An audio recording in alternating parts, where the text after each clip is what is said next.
दोस्तों नमस्कार। आज आपको संसाधन, विकास और उपयोग यानी ज्योग्राफी पढ़ाने जा रहे हैं कक्षा 10 के। सबसे पहले संसाधन का अर्थ यानी संसाधन के बारे में समझिए। प्रकृति के वे सभी पदार्थ, प्रकृति मतलब क्या, जिसको ईश्वर ने बनाया या दुनिया में जितने भी वस्तु हैं, तो ये पदार्थ या वस्तु जो मानव जीवन की परिसंपत्ति बन जाए वे संसाधन कहलाती है। दूसरे शब्दों में आप कह सकते हो कि पर्यावरण के वे सारे पदार्थ जो मानव जीवन की आवश्यकता की पूर्ति और सुख सुविधा प्रदान करने के लिए उपयोगी हो, संसाधन है। ये अवयव प्रकृति में अलग अलग रूपों में पाए जाते हैं। देखिए संसाधन, तो संसाधन का आप लोग समझ गए होंगे कि प्रकृति के वे सभी पदार्थ या वस्तु जो मानव जीवन की परिसंपत्ति बन जाए। देखिए कोई भी सामान फेंका हुआ रहता है तो उसका कोई मूल्य यानी वैल्यू नहीं होता है, लेकिन वही जब इंसान अपनी तकनीक से उसको काम या किसी भी काम में ले आते हैं यानी उपयोग करने लगते हैं तो वही आपका संसाधन बन जाता है। जैसे मिट्टी है, बालू है, ये तो फेंका हुआ चीज़ है, फिर भी इसे संसाधन माना जाता है। मिट्टी घर बनाने में उपयोग किया जाता है, बालू घर बनाने में उपयोग किया जाता है, इसलिए मानव का ये संसाधन है। यहाँ तक कि मानव खुद भी एक अपना संसाधन है। तो मानव का शरीर स्वयं भी सबसे बड़ा संसाधन है, क्योंकि इससे जीवन का अनेक कार्य किए जाते हैं, जैसे बोझा ढोना हो, मिस्त्री का काम हो, लेबर का कार्य हो, कार्यालय का काम हो, ऑफिस का काम हो, स्कूल का काम हो, ये सभी मानव द्वारा ही किए जाते हैं। इसलिए मानव स्वयं ही अपनी आवश्यकता की पूर्ति के लिए अपने शरीर और अपनी अलग अलग तकनीक यानी टेक्नोलॉजी का उपयोग करता है और प्रकृति की अन्य वस्तुओं का भी उपयोग करने के लिए अपनी कार्य क्षमता यानी कार्य को करने की योग्यता का विकास करता है।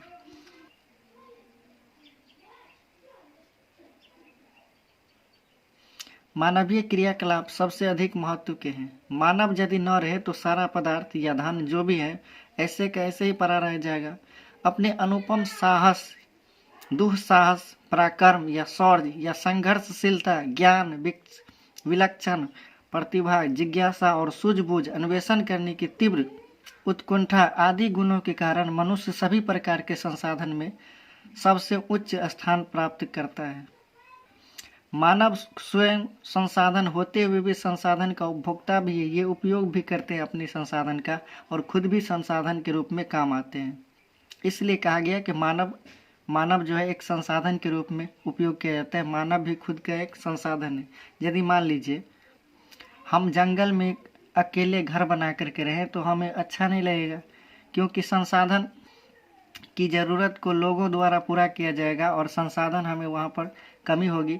जब ये संसाधन की ज़रूरत होगी तो हमको मानव की ज़रूरत होगी। ऐसे भी मानव जो है एक सामाजिक प्राणी है।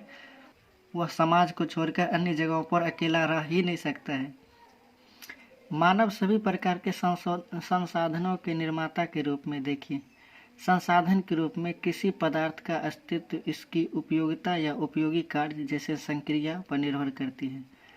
तब इसलिए कहा गया कोई पदार्थ जब तक जीवन के लिए उपयोगी सिद्ध नहीं होता है तब तक वह संसाधन नहीं कहलाता है। जिसे छोटा नागपुर पठार के खनिज भंडार का युगों तक कोई महत्व नहीं था, अतः वे खनिज पदार्थ या संसाधन नहीं बन पाए थे। क्यों? तब तक का वो उपयोगी सिद्ध नहीं हुआ था।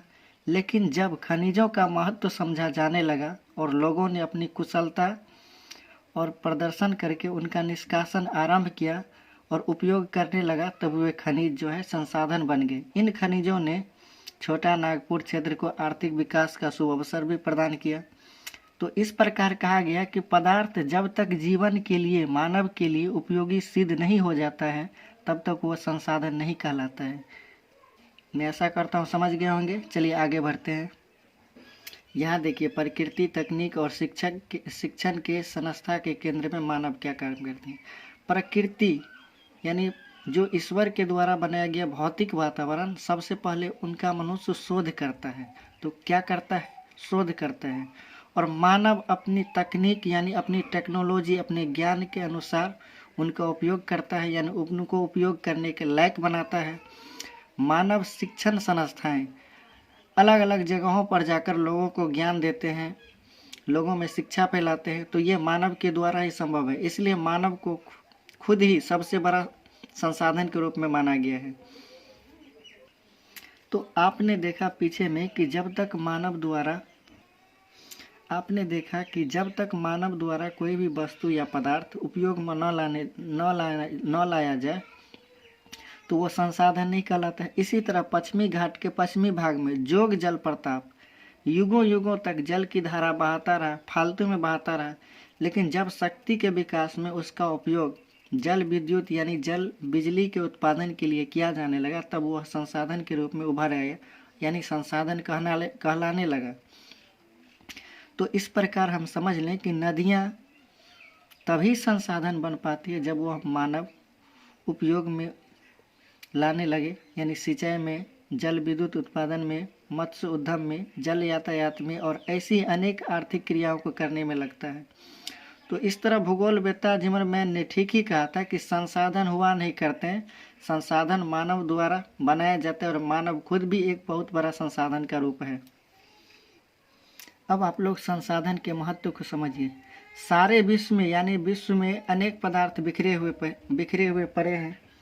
मानव सबसे पहले उनका पता लगाता है, फिर वह अपनी बुद्धि, प्रतिभा, टैलेंटी से, क्षमता यानी तकनीक से, ज्ञान से, कुशलता से अपनी आवश्यकताओं की पूर्ति के लिए, अपने आर्थिक विकास के लिए उनके उपयोग की योजना बनाता है और उनका उपयोग करता है। उपयोग में लाकर ही वह उन्हें संसाधन बना पाता है, यानी संसाधन का नाम दे पाता है। मनुष्य के आर्थिक विकास के लिए संसाधन की उपलब्धि बहुत जरूरी है। संसाधनों का महत्व इसी तथ्य से क्लियर होता है कि इनकी खोज और प्राप्ति के लिए ही मनुष्य कठिन से कठिन मेहनत करता है, परिश्रम करता है और दुर्गम मार्ग पर चलकर यानी कठिन मार्ग पर चलकर दुस्साहसिक यात्रा करता है और विश्व के प्रायः सभी युद्ध इन्हीं संसाधन को पाने यानी छीनने के लिए हुए हैं।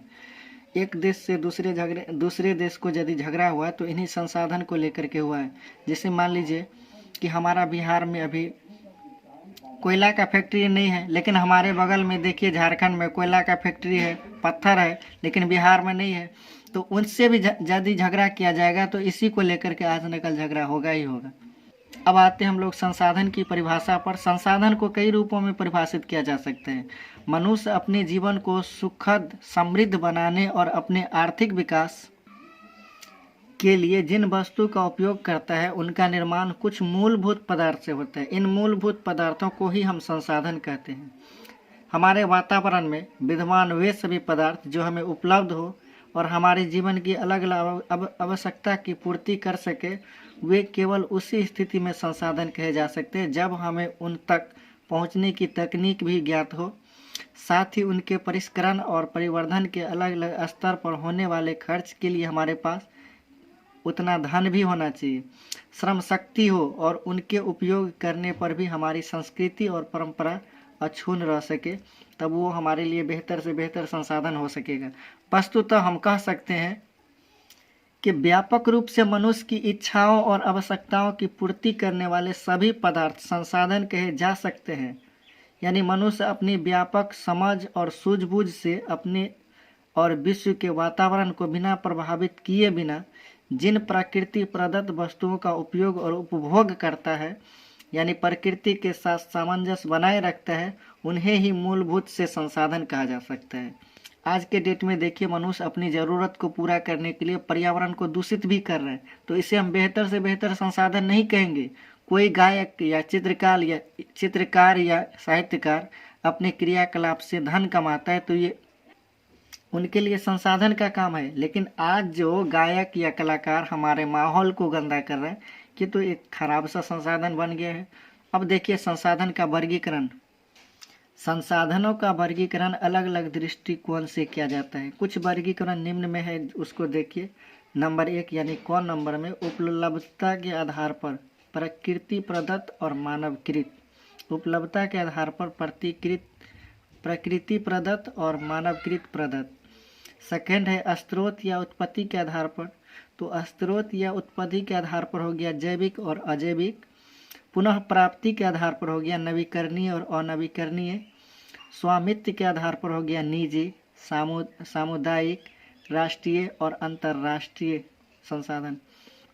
और 5वां पॉइंट यानी रॉ नंबर में है विकास के स्तर के आधार पर हो गया संभाव्य, ज्ञात, भंडारित और संचित संसाधन। आपने यहाँ 1 नंबर में देखिए, उपलब्धता के आधार पर जो प्रकृति प्रदत्त और मानवकृत है, इनको हम बेहतर से समझें कि 1 नंबर में प्रकृति प्रदत्त और मानवकृत संसाधन। प्रकृति में उपस्थित पदार्थों के साथ ही जलवायु, उच्च वाच जैसी भौगोलिक परिस्थितियाँ जो मनुष्य के क्रियाकलाप पर व्यापक प्रभाव डालती है, उसे हम प्रकृति प्रदत्त या प्राकृतिक संसाधन कहते हैं। परंतु केवल उसी स्थिति में जब हम उन्हें प्राप्त करने और परिष्कृत एवं परिवर्धित करने की व्यापक तकनीक उपलब्ध हो और उन्हें उपयोगी बनाने हेतु की जानकारी अलग अलग प्रक्रियाओं के अंतर्गत होने वाले खर्च को वहन करने के लिए समुचित धन जुटाने की क्षमता भी हो। इसी प्रकार भवन, सड़कें, रेल लाइनें, अलग अलग प्रकार के निर्मित सामान और शिक्षण, प्रशिक्षण, खोज और विकास की अलग अलग संस्थाएं, ये मानवकृत या प्राकृतिक संसाधन कहलाते हैं। व्यवहारिक रूप में इनका प्राकृतिक संसाधनों का उपयोग मानवीय क्रियाकलापों के प्रथम चरण में किया जाता है, जिसके उपरांत द्वितीयक, तृतीयक और चतुर्थ कोटि के क्रियाकलाप में मेन रूप से मानवकृत संसाधन का ही उपयोग किया जाता है। सेकेंड पॉइंट में आपने पढ़ा है कि जैविक और अजैविक संसाधन। तो जीव मंडल में विद्यमान और उससे प्राप्त होने वाले अलग अलग प्रकार के यानी विभिन्न प्रकार के जीव, जैसे पक्षी हो गया, मछलियाँ होगी, पेड़ पौधे हो गए और स्वयं मानव भी जैविक संसाधन कहे जाते हैं। जीव जगत के जीवित सदस्य को संतोष उत्पत्ति की क्षमता होती है। अनुकूल प्राकृतिक परिस्थितियों में ये नई संसाधन को उत्पन्न करते रहते हैं। अतः यह सभी जैविक संसाधन यानी नवीकरणीय संसाधन है। तो इस प्रकार नवीकरणीय संसाधन को आप समझ लीजिए कि ऐसा संसाधन जिनकी पुनः प्राप्ति होती रहती है, जिसमें कमी भी होती है तो पूर्ति भी हो जाती है, वो जैविक संसाधन कहलाते हैं। इसी प्रकार वातावरण में उपस्थित सभी प्रकार के निर्जीव पदार्थ जैसे खनिज, चट्टान, मिट्टी, नदियाँ, पर्वत, ये सब अजैविक संसाधन कहे जाएंगे। इसके बाद नवीकरणीय और अनवीकरणीय को जानिए। वातावरण में उपलब्ध सूर्य का प्रकाश, हवा, तालाब, झीलें, नदियाँ और समुद्र, मछलियाँ, पेड़ पौधे, उन पर बसेरा लगाए हुए पक्षी और अन्य जीव सभी नवीकरणीय संसाधन कहलाते हैं, क्योंकि या तो वे प्राकृतिक रूप से स्वतः उपलब्ध होते हैं या अलग अलग प्रकार की प्राकृतिक, भौतिक, रासायनिक या जैविक प्रक्रियाओं द्वारा उत्पन्न होते रहते हैं। इनसे वन और वन्य जीव जंतु तालाब और समुद्र में जमा जल हमेशा उपलब्ध रहते हैं। इन्हें आप लोग सतत उपलब्ध संसाधन कहते हो। सूर्य का प्रकाश वर्ष के कुछ दिनों में काफ़ी अधिक मात्रा में मिलता है, जबकि वर्षा काल या अन्य कारण से कुछ दिनों तक या तो कम होता है या उसकी तीव्रता कम रहती है। इसी प्रकार नदियों में बहता जल वर्षा ऋतु में बाहर निकलकर बाढ़ के रूप में अभिशाप बन जाता है हम लोगों के लिए और संसाधन के रूप में नहीं रह पाता है। हवा भी समान गति से उपलब्ध नहीं रहती और आंधी तूफान में यह लाभप्रद होने के स्थान पर हानिकारक ही हो जाती है। इन प्रकार के संसाधन को आप प्रवहनीय संसाधन कहते हो। आप लोग रेड पॉइंट को लिख भी लीजिएगा, क्योंकि एग्जाम से संबंधित यही पॉइंट सब पूछा जाता है। हम लोग जो कोयला और पेट्रोलियम ये जो कोयला और पेट्रोलियम है, इसको उपयोग करते हैं। ये लाखों वर्षों की जटिल जैव रासायनिक क्रिया और अन्य भौतिक रासायनिक प्रक्रिया के फलस्वरूप बने हुए हैं और पृथ्वी के अंदर उनका भंडार जहाँ तहाँ जमा हो गया है। धात्विक खनिजों के साथ भी यही स्थिति है। इनका संचित भंडार सीमित है और इन्हें अल्पकाल में कृत्रिम रूप से पुनः बनाना असंभव है। यानी एक बार इनके समाप्त हो जाने के बाद पुनः इन्हें प्राप्त करना असंभव है, यानी संभव नहीं है। तो ऐसे संसाधनों को आप अनवीकरणीय संसाधन कहते हो। कुछ धातु को बार बार पिघला करके शोधित करके प्रयोग किया जा सकता है, यानी इनका चक्रीकरण हो सकता है, जबकि कोयले और तेल को जला देने पर प्राप्त राख से पुनः कोयला और तेल नहीं बनाया जा सकता है।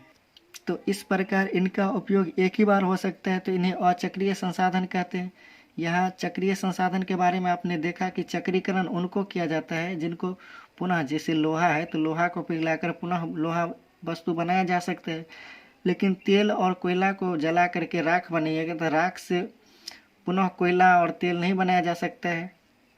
दोस्तों इस संसाधन के वर्गीकरण को समझ लीजिए। चित्र 1.2 में दिखाया गया ये संसाधन के दो रूप मानवकृत और प्रकृति प्रदत्त, यानी संसाधन को मानव ने भी बनाया है और प्रकृति से भी हमें मिला है। अब देखिए प्रकृति प्रदत्त के दो भाग हैं, एक नवीकरणीय मतलब जिनका उपयोग हम एक बार करेंगे तो दोबारा उपयोग कर सकते हैं, दूसरा है अनवीकरणीय जिनको एक बार उपयोग कर लिए गए तो दोबारा उपयोग नहीं कर सकते हैं। इनके बाद है मानवकृत। तो मानवकृत में देखिए संरचना और अनेक संस्थाएं हैं, जैसे स्कूल है, कॉलेज है, ये मानव के द्वारा बनाए गए। इसकी गुणवत्ता और मात्रा, गुणवत्ता मतलब विशेष, बढ़िया से बढ़िया और अच्छा से अच्छा, और इसकी मात्रा भी अधिक से अधिक और कम से कम। इसके बाद अनवीकरणीय को समझिए। अनवीकरणीय नाशवान होती है, यानी नाश ही होती है, इसमें क्या होता है, खराबी होती है। अनवीकरणीय में पुनर्उपयोगी है, मतलब एक बार जला करके जो वस्तु को जलाया गया उसे दोबारा वापस लाया जा सकता है। इसके बाद नवीकरणीय को समझिए। सतत उपलब्ध और जैविक। तो जैविक में हो गया वन्य जीव, इसके बाद सतत उपलब्ध से हो गया आपको प्राकृतिक वनस्पति मतलब जीव जंतु और जंगल, इसी में आते हैं। इसके बाद अगला पॉइंट है निजी, सामुदायिक, राष्ट्रीय और अंतर्राष्ट्रीय संसाधन। मालिक के आधार पर यानी स्वामित्व के आधार पर संसाधन निजी, सामुदायिक, राष्ट्रीय और अंतर्राष्ट्रीय होते हैं। इनका विवरण निम्नलिखित है। चलिए सबसे पहले पॉइंट को समझ लें। निजी संसाधन क्या होता है। उपयोग की अनेक वस्तुएं, जैसे कृषि के लिए भूमि, उद्यान हो गया, मकान हो गया, अपना कार हो गया, मोटरसाइकिल हो गया, मोबाइल फ़ोन हो गया, ये सब लोगों का निजी संसाधन ही होता है। इनका स्वामी अपनी इच्छा के अनुसार इनका किसी भी प्रकार से किसी भी समय उपयोग करने के लिए वो स्वतंत्र होता है। अब मान लीजिए आपका खेत, आप अपने खेतों में गेहूं रोपिए कि धान रोपिए, आपके लिए कोई ज़रूरी नहीं कि आपको कोई कहेगा कि हमारे मन से खेती करो। आप अपनी मोटरसाइकिल को कभी भी कहीं भी ले जा सकते हो, आप अपनी मोबाइल को कभी भी यूज कर सकते हो। तो ऐसे संसाधन को हम लोग निजी संसाधन कहते हैं। इसके बाद सेकंड पॉइंट है सामुदायिक संसाधन। सामुदायिक संसाधन वे संसाधन है जिनका उपयोग समुदाय, गांव और नगर के सभी लोगों के लिए सुलभ होता है। गांवों में चारागाह उस जगह को कहते हो जहां पर मवेशी को चराया जाता है, बकरियों को, गाय को, बैलों को। खेल के मैदान हो गया जहां पर सभी व्यक्ति आकर के खेल सकते हैं। तालाब हो गया जिसमें प्रत्येक व्यक्ति नहा आकर के स्नान कर सकता है। शमशान घाट हो गया, शमशान भूमि, जहां पर सभी व्यक्ति गांव के आकर के वहां पर लाश को जला सकते हैं। साप्ताहिक बाजार की भूमि मतलब गांव में मेला, या उसको क्या कहते हो अपने गांव घर में, हाट कहते हैं, जहाँ पर हाट लगता हो एक सप्ताह में। पंचायत भवन है जहाँ पर गांव के सभी लोग आ सकते हैं, पंचायत में बैठ सकते हैं। विद्यालय जहाँ पर गांव के सभी व्यक्ति आकर के पढ़ सकते हैं, सभी व्यक्ति के बच्चे हो आकर के पढ़ सकते हैं। पर्यटन स्थल इत्यादि ये सब सामुदायिक संसाधन है। इसके बाद राष्ट्रीय संसाधन, इसको समझिए। वैधानिक रूप से किसी राज्य या देश की सीमा के अंदर सभी प्रकार के संसाधनों पर उस राज्य या देश का स्वामित्व यानी मालिकानी होता है। कृषि भूमि को निजी माना जा सकता है क्योंकि सरकार के द्वारा इस पर खेती करने या निजी उपयोग के लिए किसान और उपभोक्ताओं को अधिकृत किया गया है, जिसके बदले उससे लगान यानी साल में या 6 महीना में या 5 साल पर अन्य कर यानी टैक्स लिया जाता है सरकार के द्वारा। प्राचीन काल में राजाओं को राज्य की संपत्ति का स्वामित्व माना जाता था। वर्तमान में अभी के समय में यह अधिकार सरकार के पास है। जैसे बिहार में बिहार राज्य के अभी मालिक कौन है, तो नीतीश कुमार है, उसके पास है ये अधिकार। इसलिए आवश्यकता पड़ने पर सरकार द्वारा सड़क या रेल लाइन बिछाने, नहरों और कारखानों के निर्माण आदि कार्य के लिए किसी भी भूमि का अधिग्रहण कर लिया जाता है और इसके बदले में सरकार कुछ मुआवजा राशि भी उनको देती है और विस्थापितों के पुनर्वास का प्रबंध भी किया जाता है, क्योंकि जिस व्यक्ति से ज़मीन लेता है सरकार उसको कहीं न कहीं देता है या उसके बदले में राशि देता है, क्योंकि नागरिक को यह सुविधा प्रदान करना सरकार का सबसे पहला काम होता है। सागर तट के पास 12 समुद्री मील अर्थात 19.2 km यानी किलोमीटर तक के महासागरीय क्षेत्र में पाए जाने वाले संसाधन भी देश की संपत्ति ही होती है। इसके बाद 4 नंबर पॉइंट में अंतर्राष्ट्रीय संसाधन के बारे में जानिए। पृथ्वी के अधिकांश भाग में मतलब अधिक से अधिक भाग में सागर और महासागर है। यथार्थ हम कह सकते हैं कि 29% भूतल ही विभिन्न राष्ट्रों की राष्ट्रीय संपत्ति है। मतलब क्या, इस पृथ्वी पर 29% ही मिट्टी यानी भूभाग है और 71% भाग पर किसी न किसी अपनी संपत्ति नहीं है।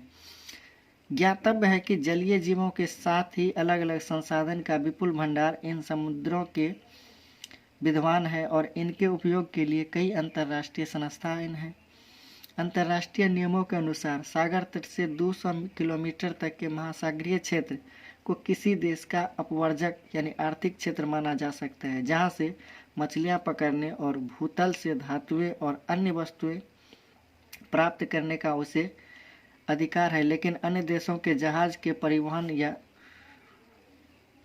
अन्य उपयोगों की भी स्वतंत्रता बनी रहती है। इस प्रकार हम लोग संभाव्य और ज्ञात भंडारित और संचित संसाधन को जान ले। विकास के स्तर के आधार पर संसाधन की निम्नलिखित 4 श्रेणियां होती है। सबसे पहले संभाव्य संसाधन, ऐसे सभी संसाधन जिनका उपयोग किया जा सके, भले ही उचित तकनीक, अर्थभाव या अन्य किसी कारण से उनका उपयोग नहीं होता हो, संभाव्य संसाधन कहे जाते हैं। जैसे भारत में पेट्रोलियम मिलने की संभावना पूर्वी और पश्चिमी तटों के साथ ही असम, हिमाचल प्रदेश, राजस्थान आदि अनेक स्थान पर है, लेकिन केवल असम और पश्चिमी घाट के पास से लगभग 20% पेट्रोलियम निकाला जा सका है। इसी प्रकार सौर ऊर्जा, पवन ऊर्जा, सागरीय ज्वार ऊर्जा आदि इसके लिए भारत में अपार संभावना है, लेकिन कुछ ही स्थान पर इनका हो पाता है। सस्ती सुगम तकनीक के विकास से इनके उपयोगिता की बड़ी संभावना है। अन्वेषण या सर्वे विभाग द्वारा इनकी खोज की जाती है। इसके बाद सेकंड पॉइंट को समझिए, ज्ञात संसाधन। जिन संसाधनों को ढूंढकर उनका उपयोग किया जाता हो उन्हें ज्ञात संसाधन कहते हैं। जैसे असम, बॉम्बे है, गुजरात के तेलकूप से पेट्रोलियम निकाला जा रहा है अभी, तो ज्ञात संसाधन वे संसाधन हैं जिनकी तकनीक विकसित हो चुकी हो और सार्थक उपयोग से ज्ञात हो, यानी सार्थक काम हो रहा हो, तो ज्ञात संसाधन कहलाते हैं। इसके बाद भंडारित संसाधन। विकसित देशों ने ऐसी तकनीकों की खोज की है जिनसे पृथ्वी के अंदर उपस्थित खनिज की पहचान संभव हो सकी है। विकसित देश कई किलोमीटर गहराई तक भूतल यानी जमीन के अंदर को भेद कर खनिज निकालते हैं, जबकि भारत जैसे विकासशील देश 1 किलोमीटर से अधिक गहराई तक नहीं खोद पाते। देखिए कितनी दुर्भाग्य की बात है, विकसित देश कई किलोमीटर, लेकिन भारत 1 किलोमीटर तक भी नहीं खोद पाते। और विकसित देश में इतना भी उपयोग नहीं हो पाता है। अफ्रीका और दक्षिण अमेरिका की नदियों की विपुल जल राशि व्यर्थ बहकर के समुद्र में गिर रही है, लेकिन अपार संभावनाओं के बाद भी तकनीक और धन के अभाव में जल विद्युत का उत्पादन नहीं हो पाता है। वहाँ पर यह संसाधन भंडारित नहीं हो पाता है। वस्तुतः इनके विकास से ही अर्थव्यवस्था में व्यापक परिवर्तन का संभव है। इसके बाद संचित संसाधन। कुछ संसाधन जिनके उपयोग करने की तकनीक मालूम हो, टेक्नोलॉजी मालूम हो, लेकिन सस्ती तकनीक के अभाव या अन्य कारण से उनका उपयोग वर्तमान में नहीं हो पा रहा हो और भविष्य में उपयोग करना संभव हो, उन्हें संचित संसाधन कहते हैं। जैसे मान लीजिए कि हमको पता है कैसे निकाला जाएगा, लेकिन खर्च अधिक से अधिक है और हमारे पास आर्थिक स्थिति कमजोर है, हम नहीं निकाल पा रहे, तो उसको हम कहते हैं संचित संसाधन। अमेरिका के तटीय प्रदेश में पेट्रोलियम का प्रचुर भंडार है, लेकिन वह खाड़ी या अन्य देशों के पेट्रोलियम का उपयोग करता है। इन भंडारों के समाप्त होने पर वह अपने संचित भंडार का उपयोग करेगा। इसी प्रकार हाइड्रोजन गैस सबसे अधिक यानी सबसे बेहतर ईंधन है और इसे पानी से प्राप्त किया जा सकता है। पानी नदी, तालाब और समुद्र में आसानी से बड़ी मात्रा में उपलब्ध भी है, फिर भी इसका उपयोग सीमित मात्रा में ही होता है, क्योंकि इसे पानी से निकालना बहुत कठिन काम है। लेकिन पेट्रोलियम के सीमित भंडार के समाप्त होने पर एकमात्र हाइड्रोजन हमारे पास ईंधन ही ऊर्जा बचा हुआ है, जो प्रमुख साधन हमारे पास होगा। अभी इसे भंडारित संसाधन भी कहा जा सकता है और संचित भी। प्रायः संचित भंडारण के कुछ भाग को ज्ञात तकनीक द्वारा उपयोग में लाया जा सकता है और शेष भाग को भावी पीढ़ी के लिए मतलब आने वाली पीढ़ी के लिए सुरक्षित रखा जा सकता है। सिंचाई के लिए नदियों से नहरें निकाली जाती हैं, लेकिन बरसात में कई दिनों तक इनका उपयोग नहीं होता है। खेतों में वर्षा जल प्राप्त होता रहता है। इस प्रकार इस समय नहरों में जमा जल हमारे लिए संचित भंडार है और फिलहाल उस वर्षा पानी से हमारा खेत या उपयोग किए जाने वाला जो भी भूभाग है उसमें वर्षा जल जा रहा है। इसे हम लोग संचित भंडारण कहते हैं। आज के वीडियो में बस इतना ही बताए हैं और अगले वीडियो देखने के लिए हमारे चैनल को सब्सक्राइब करें, लाइक करें और शेयर करना ना भूलें। Thank you. Best of luck. पढ़ाई कीजिए मन लगाकर।